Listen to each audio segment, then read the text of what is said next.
नमस्कार, स्वागत है आप सभी का शिक्षा सिटी के इस यूट्यूब चैनल में। दोस्तों, आज हम जीके के प्रश्नों को सॉल्व करेंगे जो 2008 की लेखपाल भर्ती परीक्षा में पूछे गए थे।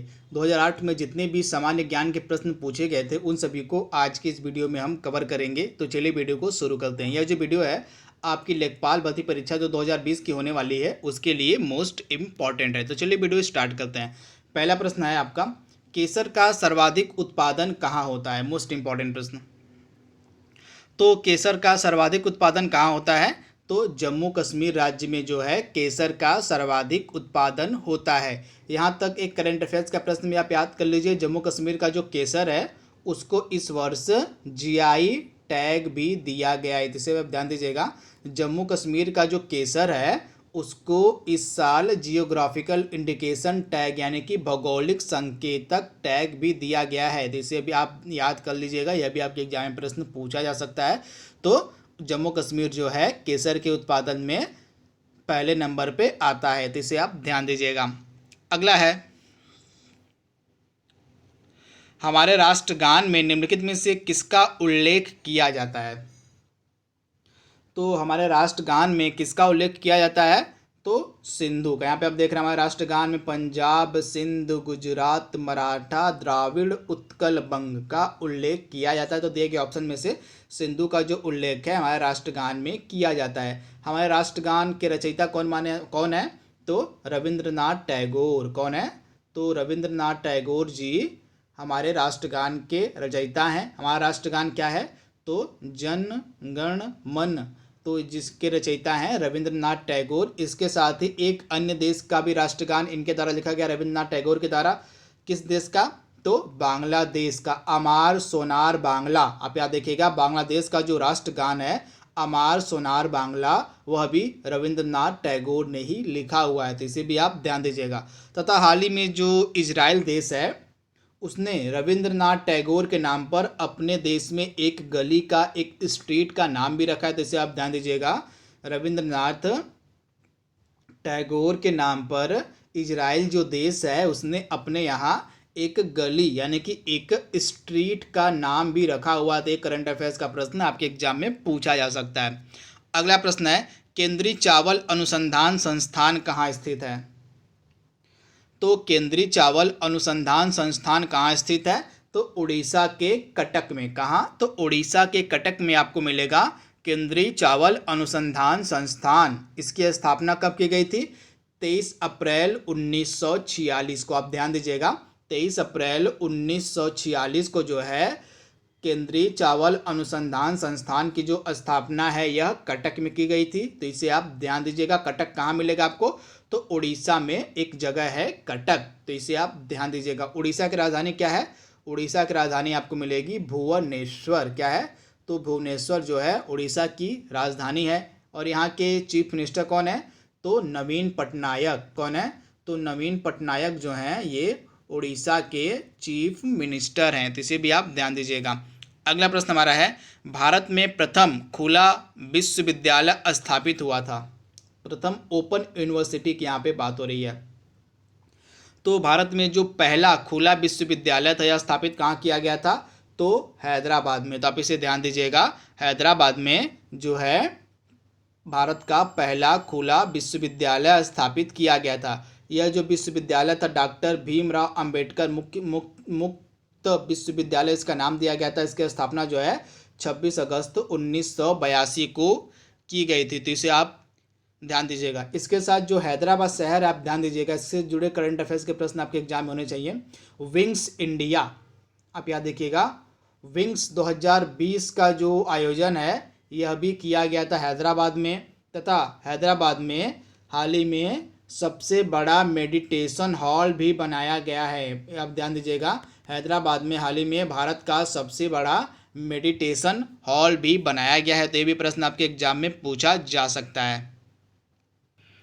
अच्छा, जो मैंने आपको बताया हैदराबाद में जो मेडिटेशन हॉल बनाया गया यह भारत का ही नहीं पूरे विश्व का सबसे बड़ा मेडिटेशन हॉल है जो हैदराबाद में बनाया गया है, जिसे आप ध्यान दीजिएगा श्री रामचंद्र इंस्टीट्यूशन के द्वारा। यह प्रश्न आपके एग्जाम में 100% पूछा जाएगा, आप ध्यान कर दीजिएगा। श्री रामचंद्र इंस्टीट्यूशन के द्वारा जो है दुनिया का सबसे बड़ा जो मेडिटेशन हॉल है वह हैदराबाद में ही बनाया गया है तथा हैदराबाद में ही विंग्स 2020 का आयोजन किया गया तथा हैदराबाद में ही बायो एशिया समिट हुई थी 2020 की। तो ये सभी करंट अफेयर्स के प्रश्न हैं हैदराबाद से रिलेटेड जिन्हें आप याद रख सकते हैं। एक चीज़ और, हैदराबाद जो है मैंने आपको बताया हैदराबाद में रोहित शर्मा के नाम पे, आप ध्यान दीजिएगा, हैदराबाद में रोहित शर्मा के नाम पे एक स्टेडियम भी बनाया गया है। तो ये सभी प्रश्न आप याद रखिएगा हैदराबाद से रिलेटेड। अगला है, मानव शरीर में यूरिया की अधिकतम मात्रा पाई जाती है।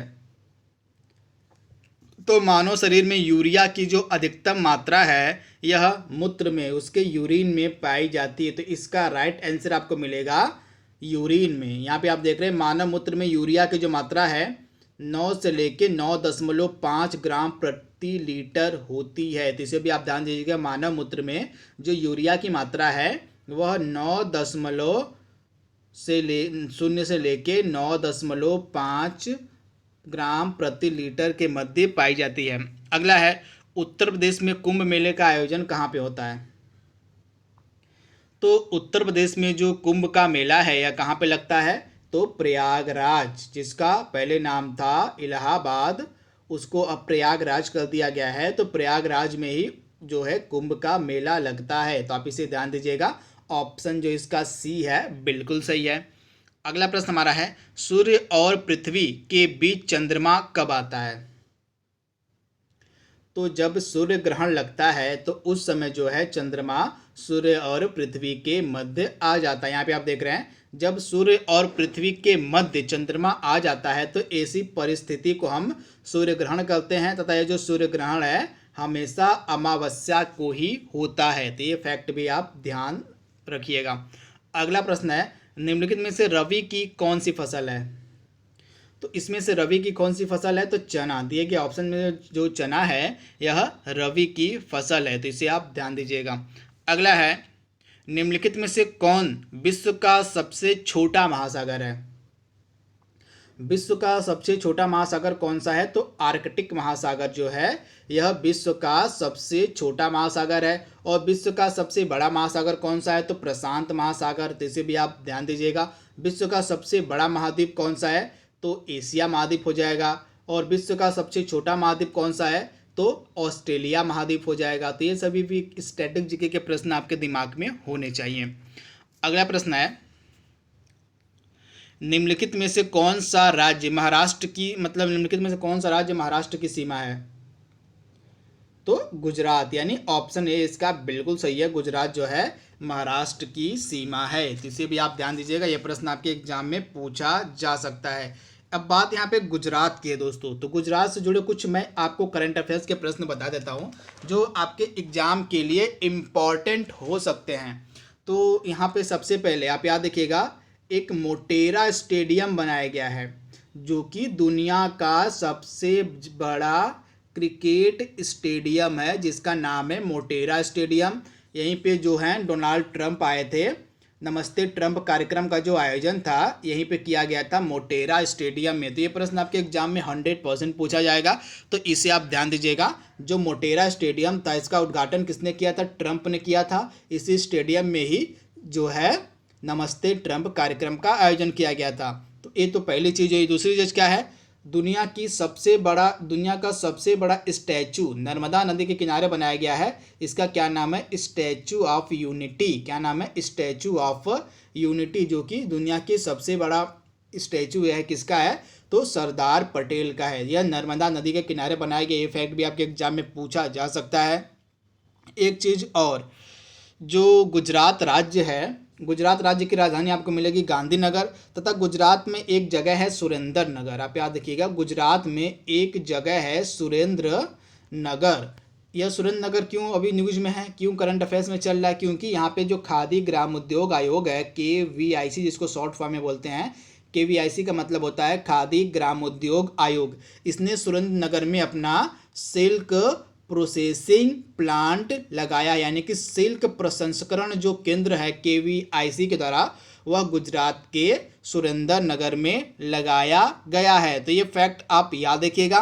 तथा हाल ही में फूड सेफ्टी इंडेक्स जारी किया गया था, आपको पता होगा, ये भी करंट अफेयर्स का प्रश्न है। तो हाल ही में एक फूड सेफ्टी इंडेक्स जारी किया गया था, तो इस फूड सेफ्टी इंडेक्स में जो गुजरात था यह पहले स्थान पे था। तो ये फैक्ट भी आप ध्यान दीजिएगा, ये सभी आपके एग्जाम में प्रश्न पूछे जा सकते हैं।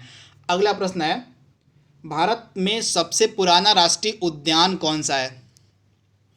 तो भारत का जो सबसे पुराना राष्ट्रीय उद्यान है वह आपको मिलेगा जिम कॉर्बेट राष्ट्रीय उद्यान, जो कि उत्तराखंड में है। इसकी स्थापना 1936 में की गई थी। तो इसे आप ध्यान दीजिएगा, जब इसकी स्थापना की गई थी तो इसका नाम था हेली नेशनल पार्क। जब जिम कॉर्बेट नेशनल पार्क की स्थापना की गई तो इसका नाम उसमें रखा गया था हेली नेशनल पार्क। तो ये भी नाम आपसे पूछा जा सकता है कि किस राष्ट्रीय उद्यान का पुराना नाम हेली नेशनल पार्क था। तो जिम कॉर्बेट राष्ट्रीय उद्यान का जो पुराना नाम था यह हेली नेशनल पार्क था। 1936 में इसकी स्थापना की गई थी उत्तराखंड में। तो आप इसे ध्यान दीजिएगा। कान्हा राष्ट्रीय उद्यान कहाँ आपको मिलेगा? मध्य प्रदेश में। कान्हा राष्ट्रीय उद्यान मध्य प्रदेश में। और गिर वन्य जीव अभ्यारण्य कहाँ मिलेगा आपको? गुजरात में। कहाँ है?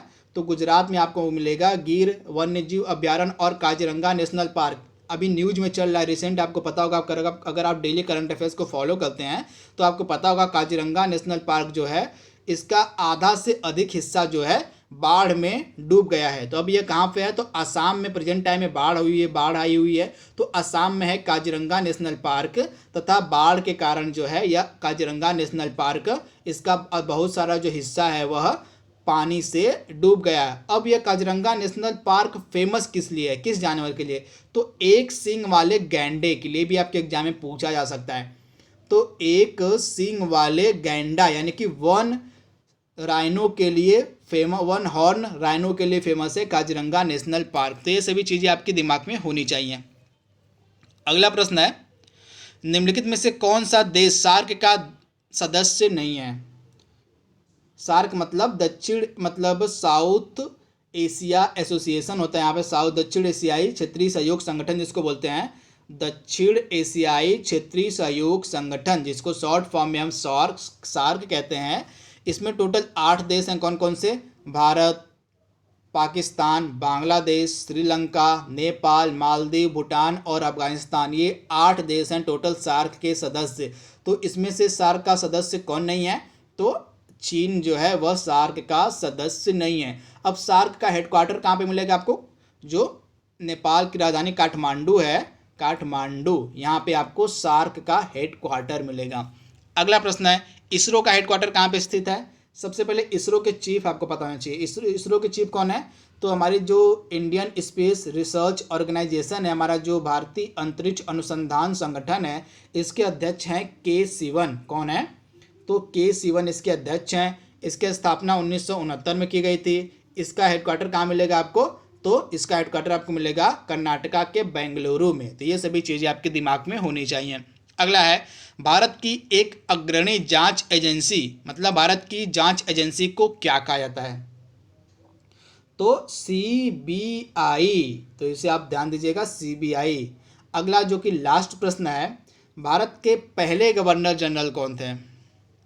तो भारत के पहले गवर्नर जनरल कौन थे? Warren Hastings. तो आप इसे ध्यान दीजिएगा, 1773 का जो रेगुलेटिंग एक्ट बना था उसके आधार पर भारत जो गवर्नर जनरल था बंगाल का वह पहला बनाया गया था वॉरेन हेस्टिंग को। तो ऑप्शन सी इसका बिल्कुल सही है। तो यहाँ पे हमने 2008 में जितने भी प्रश्न सामान्य ज्ञान के पूछे गए थे उनको हमने कवर कर लिया है। तो आज के लिए बस इतना ही। Thank you, thanks for watching, thank you.